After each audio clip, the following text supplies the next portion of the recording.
ఈరోజు మన ఇక్కడ గోశాలలో కథకాకాని లిమిట్స్ గోశాలలో మామూలుగా ఇక్కడ ఒక 70 ఆవులు వరకు ఉంది. సో ఆవుల్లో యూరిన్ కమ్ కౌడంగ్ ఇది రెండిని కూడా డిపాజిట్ చేస్తూ డిపాజిట్ చేసినది మళ్ళీ ఫీల్డ్కి పంపించడం అనేది ఒక నార్మల్ ప్రాసెస్గా జరుగుతుంటాయి.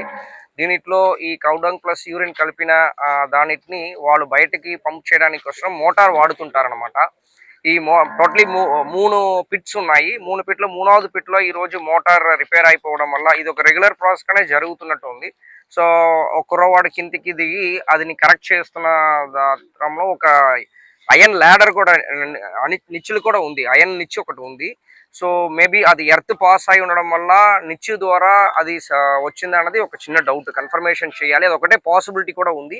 సో ఆ ఒక వ్యక్తిని కాపాడడానికి ఇంకొకరు దిగడము, మళ్ళీ ఆ వ్యక్తికి తేలడము, మళ్ళీ థర్డ్ పర్సన్ మళ్ళీ వాళ్ళని అందరినీ కాపాడడానికి 4th పర్సన్, ఇలాగా 4 కూడా దురదృష్టంగా చనిపోవడం జరిగింది.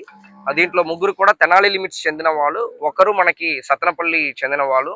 సో 4 బాడీ కూడా ఇప్పుడు ఇమీడియట్గా జీజీహెచ్కి తరలించడం జరిగింది. ఇది వెరీ అన్ఫార్చునేట్ ఇన్సిడెంట్, ఎందుకంటే ఇది రెగ్యులర్గా జరుగుతున్న ప్రాసెస్, అన్ఫార్చునేట్గా జరిగింది.